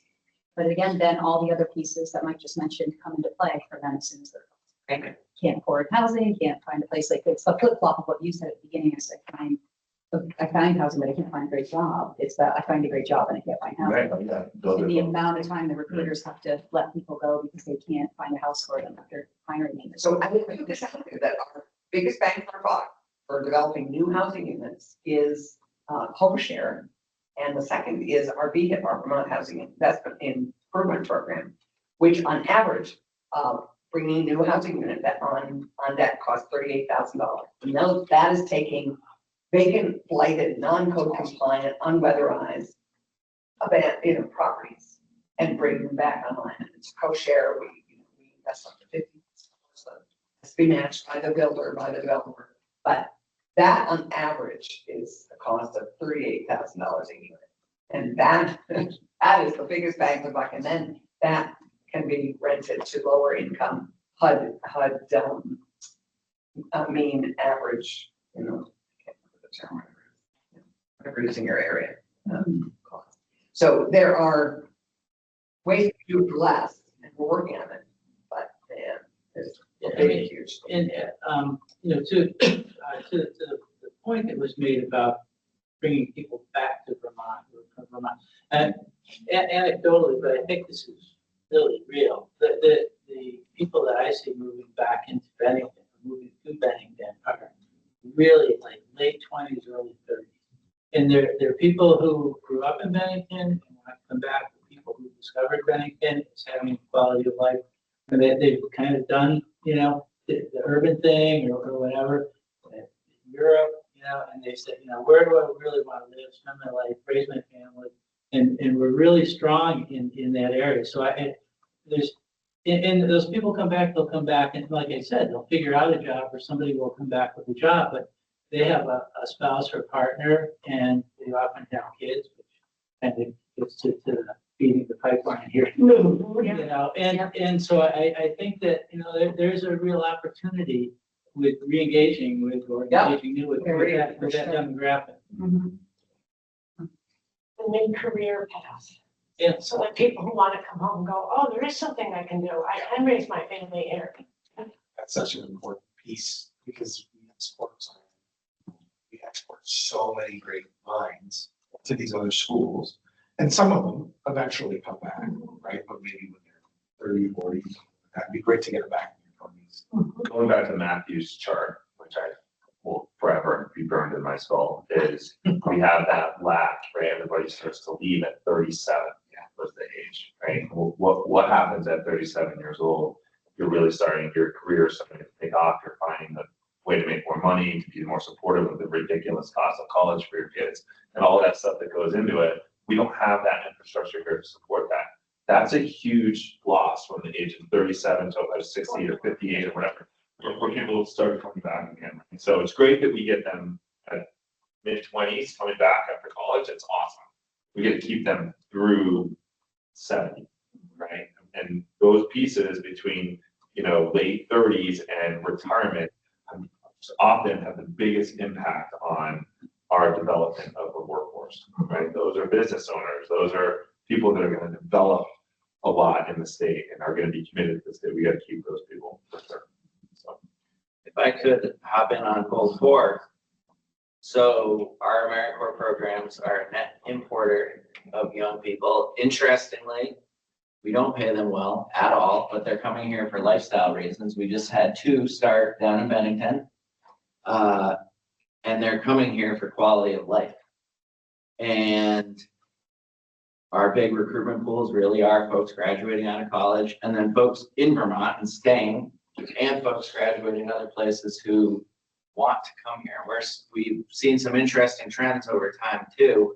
Most of it's anecdotal, so I can't give you a lot of hard data evidence, but folks are moving here because they want quality of life. Or one of our recruits that just started very openly did not want to stay where they grew up because they didn't feel welcome there anymore. And Vermont seemed like a good place to come. And so we're grappling with these huge challenges, and we're very much not to scale. It's like 200 positions per year. But out of those, it's about 75 people, mostly young people, who come here to serve. I always have to share that too, because I personally first came to Vermont to serve. I did leave, bounced around a little bit, and then came back. And Were you 37? it was well before I was 37, and I've missed the opportunity to leave and be part of that statistic. But we see people.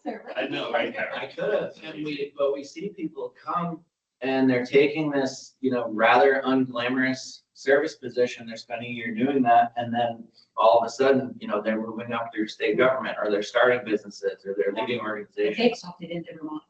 They've opted into Vermont already, yeah, but then we try to hook them. And there are little pieces like the incentive for graduates to stay and get that tuition credit. Yep, it's huge. That does not apply to AmeriCorps members. So they get an education award, but they say they're not eligible for that. So there's different.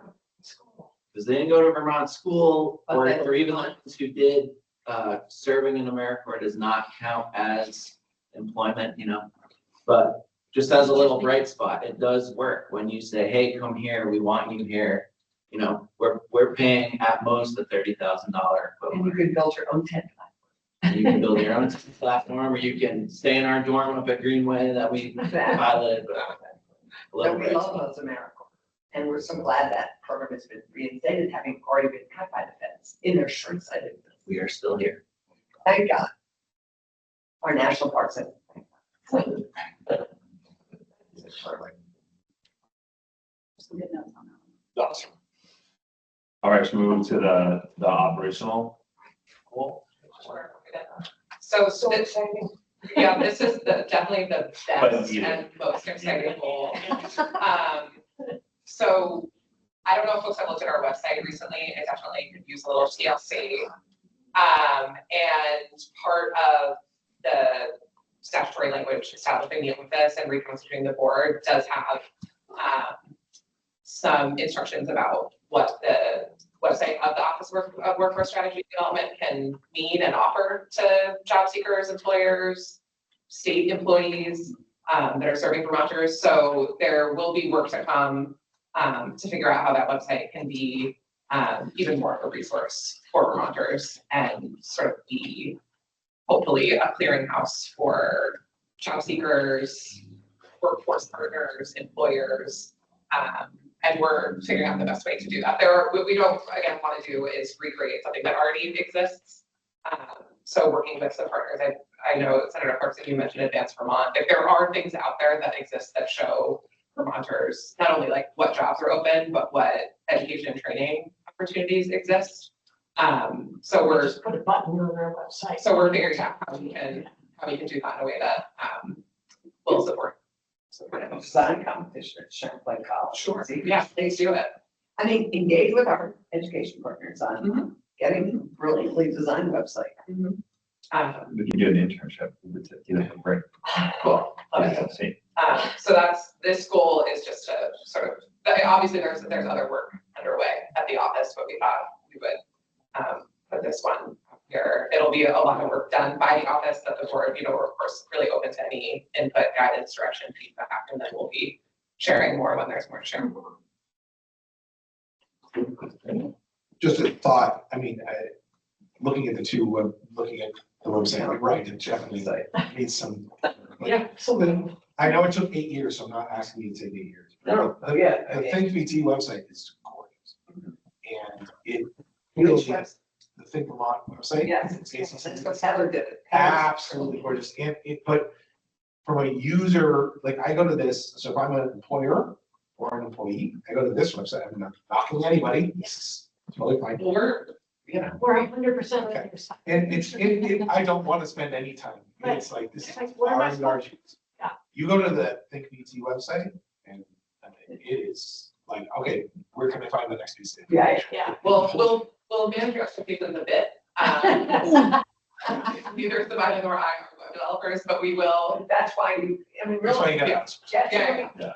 Make it a competition. Well, is there an opportunity, I guess where I was going, but not to overly, showcase ACCD deals, but is there an opportunity to work together with ACCD to have a subset, right? And I understand different agencies, different departments, I get that, but at the same time, maybe there's some tight integration there. We do have an agency of digital services, and you think that this could be their subspecialties, it's tremendous.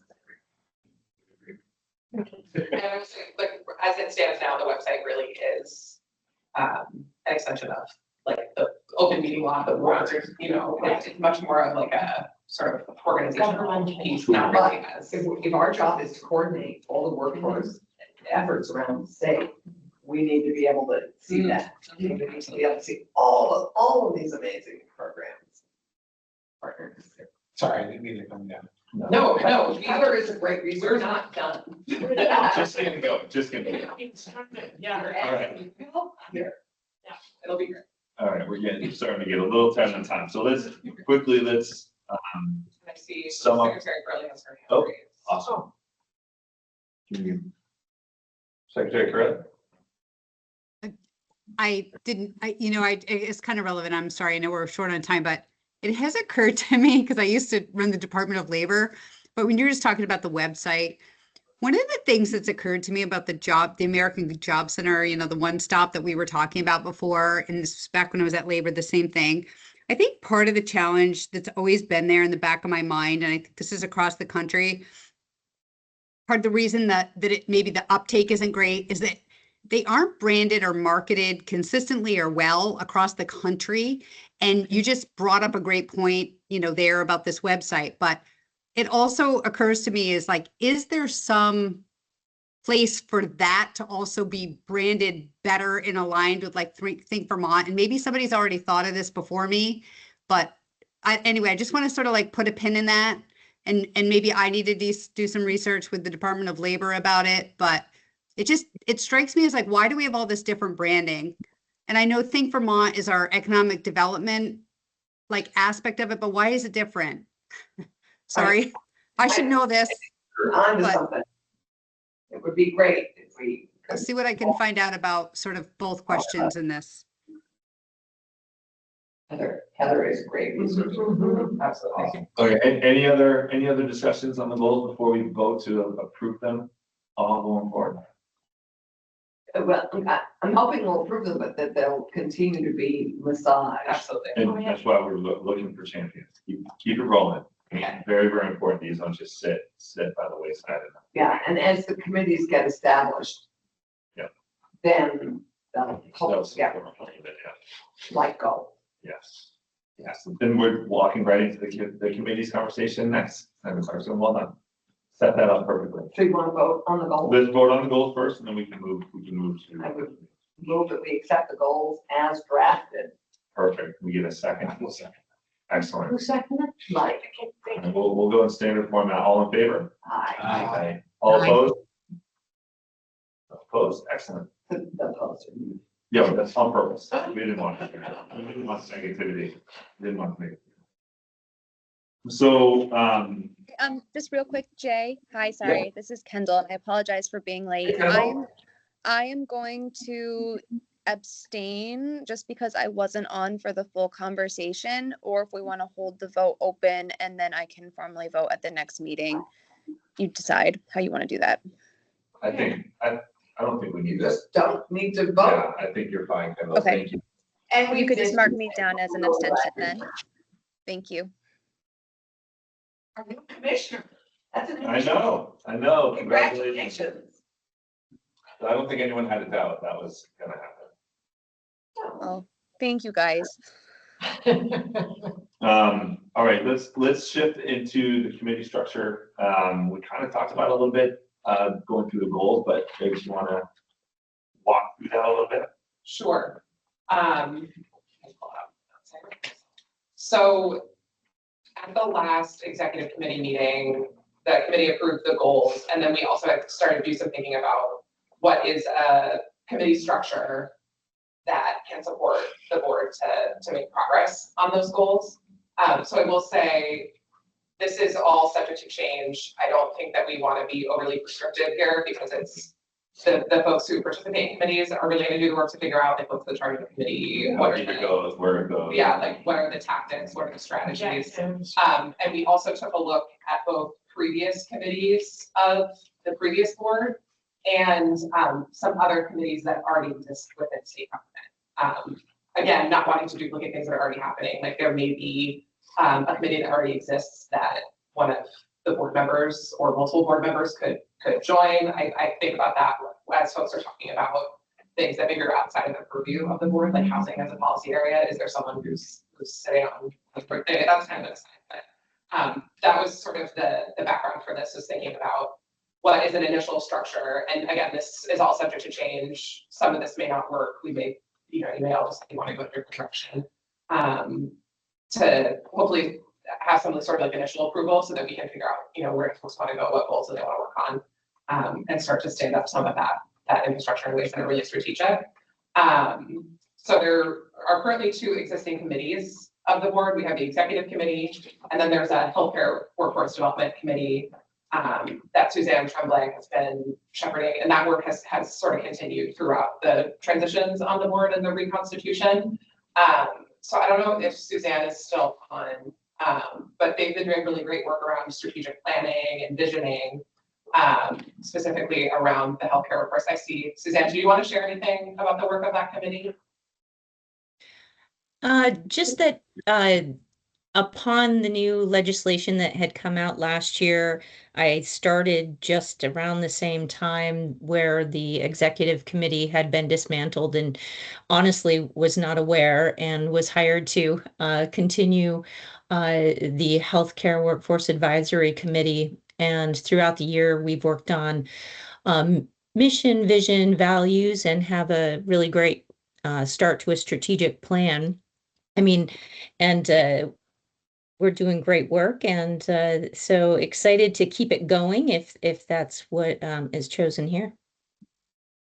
So those are the committees that exist. I believe in the past, the board has had other sort of sector-focused committees. Again, like, everything's on the table, and as you all dig into this work, other things may emerge as rising to the top. But for now, healthcare committees. So, I don't think we want just the healthcare committee. I think after this discussion, this very robust discussion on our goals, I think that somehow incorporating the key, what are our top key sectors we're going to focus on. Healthcare is one of them, but I wouldn't do a committee just on healthcare. I would do a committee on top sector, whatever we want to name, the What committee is that it? addresses this goal. Subcommittee. Yeah. Sectors committee. Whatever. Yes, of course, we'll have more. This is just one that has existed, the work. No, I appreciate it. I'm just saying, I think that it belongs in, whatever committee addresses, what are our key sectors? How are we supporting those? How are we tracking them? What are the pathways into, how are we making those robust and productive and actually having an impact? And I don't know what we want to name that committee, but to me, healthcare is one of the many sectors that we need to be working on. So I don't know what we call that committee. I don't see the right name for it here. Key sectors committee. So in the other, so these, I will say these committee names do not correspond directly to the goal. So if that's a path that the board wants to go down, we can make any investments that are necessary. I will call out a couple of committees on this list in the interest of time, not wanting to just read through the whole list. We included a program quality committee on this list because of sort of the suite of WIOA responsibilities that the board has. This may be a helpful one, for example, to do the certification of the one-stop and those other pieces as they come up. We also were going to mention in our office report, but I could just quickly flag here because we'll need to have future conversations. This last entry on the list is the Workforce Pell Task Force. So there's a new federal program coming next year, to expand Pell grants to workforce education programs, short-term programs. We do not know nearly enough about that from the federal government yet. We don't expect to have guidance on that program until November, but the State Workforce Board will have a role to play in standing up that program. So we are definitely expecting the need for maybe not a committee, but a task force really focused on supporting the board's role. I know that Tiffany is interested in doing that and mentions Childs as well and whoever else. So those are two that I think are a little bit more clear cut than others. But we also included here a couple of additional committees, relocation and recruitment, I think could really advance that third goal on the list. Training and credentialing seems to be a longstanding committee of the board. There's a lot of work there around credentials and value, other important roles in the workplace. And then Commissioner Smith actually mentioned that there's an existing youth career exploration subcommittee of the After School and Summer Learning Advisory Council that may be a way for us to sort of tap into career pathways and youth. And the subcontract that. Perhaps I put that there because I think it's a great idea, and it also illustrates how some of the work of the board the pathway to accomplish it may not be establishing a board committee, but maybe including board members in work that's existing, which also I think advances the role of the board to be like a convener, a collaborator, a connector. And I don't know, Kendall, if you want to speak any more to that, but that was the purpose of including that. No, Drake, I think you did a really great job just going through that. So in terms of universal after school and summer, to get everybody in that goal that's K-12 youth engaged, we need different strategies. So older youth, high schoolers, right, they are kind of aged out of your traditional maybe summer camp or after school type experience. So this group has been meeting since 2021, this specific youth career exploration subcommittee to come up with ways to make sure in after school and summer settings, we're not necessarily reinventing the wheel, but we're figuring out how to leverage that space to do career exposure, youth employment, apprenticeship type work. But the conversation since 2021 has really it's taken a lot of twists and turns, and it's evolved going into now 2025. We have other partners like Advance Vermont that have been coming lately to those conversations, and some of the feedback we've received over the years under the former state workforce board structure was this committee really has the same agencies and a lot of the same people that were having the same conversations around youth in two different committee structures. So was there a way to be more efficient and just kind of use this existing committee in both places, which would provide more continuity, leverage, and efficiency to the work. Deduplicate. Exactly. Yep. Well, one clear committee that I don't know what the right name for it is but have a career pathways that would incorporate goal number 2. That makes a good committee, which I'm not sure what it is, but it's identifying and tracking and overseeing the success of the key sectors once we identify. So we identifying the key sectors, then tracking and figuring out how we can track that and track success. And that I would think would subsume the healthcare committee and I think those are 2 committees ready to go, and I think your workforce health one. I think the CTE, the career pathways one, is a great one. I don't think it's just youth, I think it's adult ed too, so. Okay, Jake, are we looking for a vote to approve these committees? Is that? I don't think those committees are ready to be approved. I don't either. That's what I was asking. I need, okay.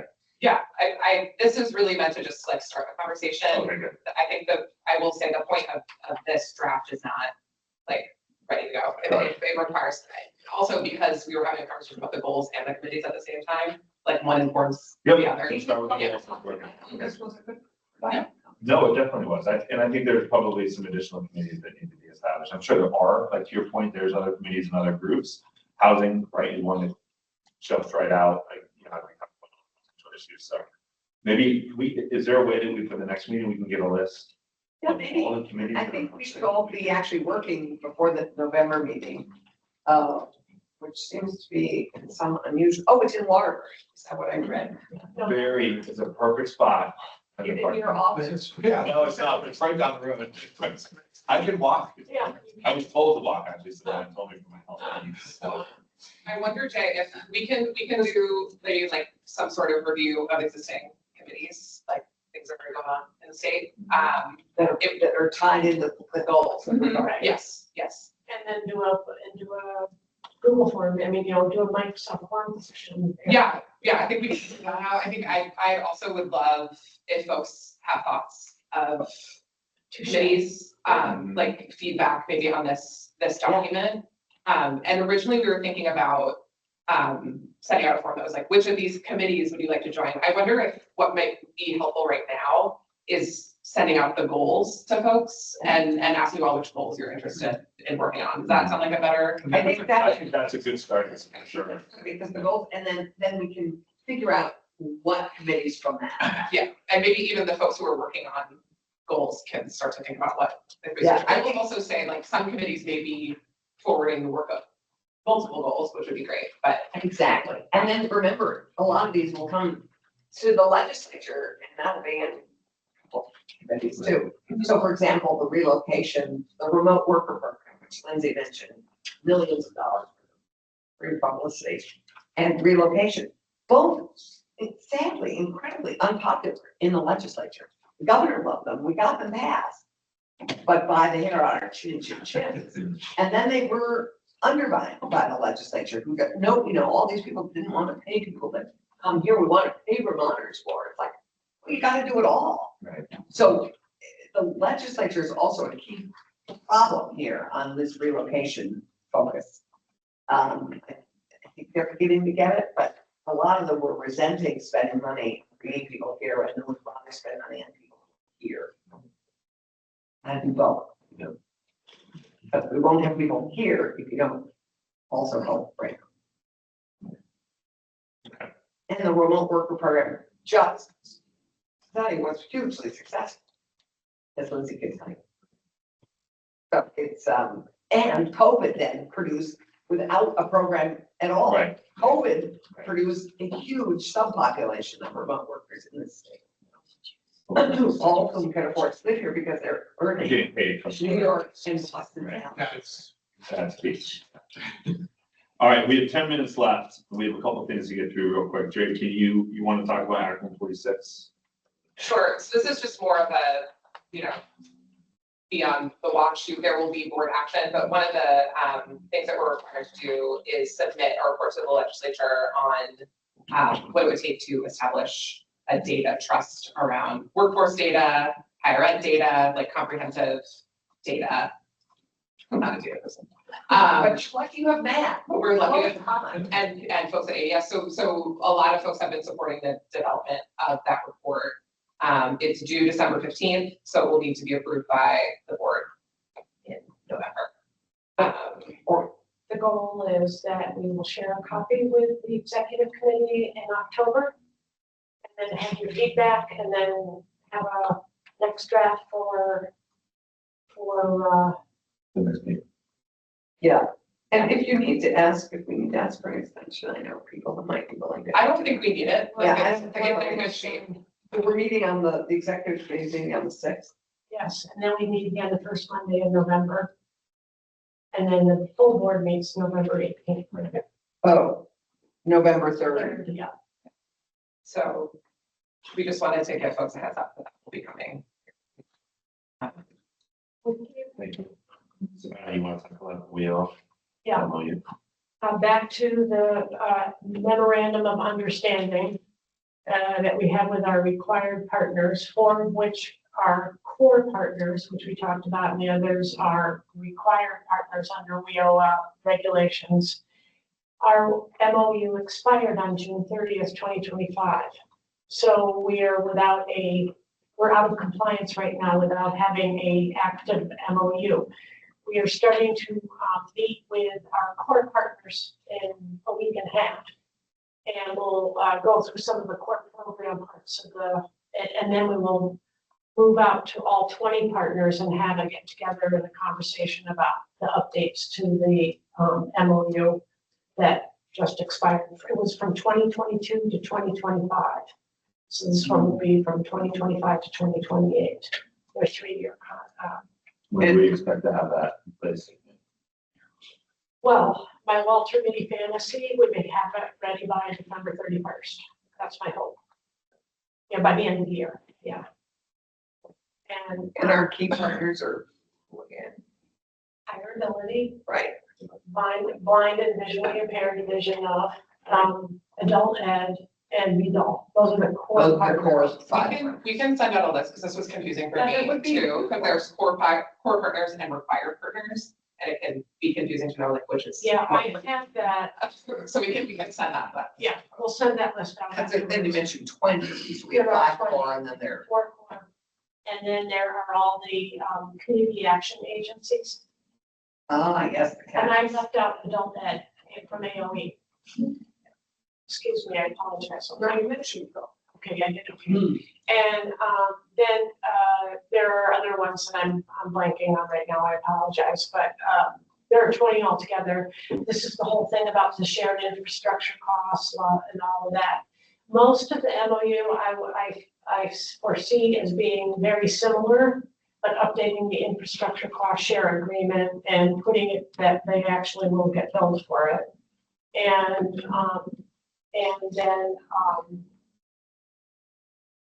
then just update some of those kind of, regulatory things, make sure they're in compliance.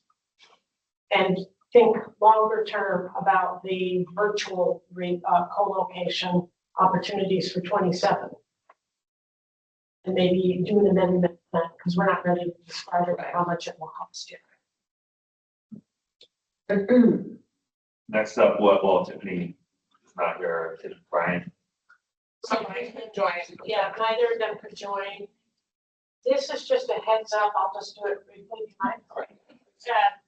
This is just a heads up that this is coming down the pipe and that we're supposed to get the rules and the guidance on or about November 1. That there are about a half a dozen requirements from each state workforce board in the country that need to be, one of them is primary sectors.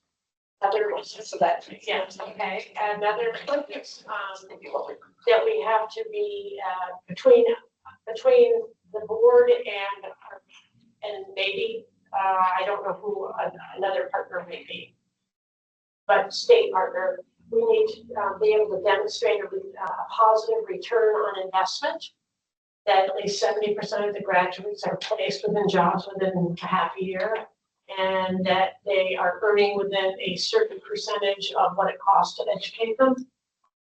And we need to work with the priority sectors and what the apprenticeships and internships, et cetera, are gonna be. And we need to prove, to be able to demonstrate, would be a better way of putting it, an improved employer engagement process. And then it integrates within the state strategy. More to come. But I do think there's opportunities to have those functions also be aligned with like other work that we're doing for the rest of the state. So Definitely, but the program quality committee, whatever we end up calling it, there should be, in my humble opinion, there should be a committee that is really focused on the observation. The WIO, all the WIO and workforce Pell, and dives into all that, the MOU, the recertification visits, all that kind of stuff. So that it doesn't become a 27-person project. Okay. All right, we're almost exactly on time. My wife. Oh, are they coming too? Yeah. Share fast. I just wanted to. Yes. Oh, Public comment. how many people do we have on here then? David Justice is here. I We think have 15 people on there. you 15, non. Any public comments at all? I think we have the name of that committee, priorities. Just call it. Yes. Sounds like We're good. Well, I think this was thoughtful. I thought this was good. So, Helps having it in an educational institution. for sure. Weeds through us, right? It's weeds through us. All right. Can we get a motion to adjourn? Second. Excellent. Mike? All in favor? We're a team. Aye. Any opposed? Excellent. Thank you, everybody. Thank you, Jay. This was good. enjoy the rest of your week. You gotta have that one on the screen. I'm gonna get myself out of shape here. People are. Yeah. You're always- Nice try. Well, I go- Population. I really-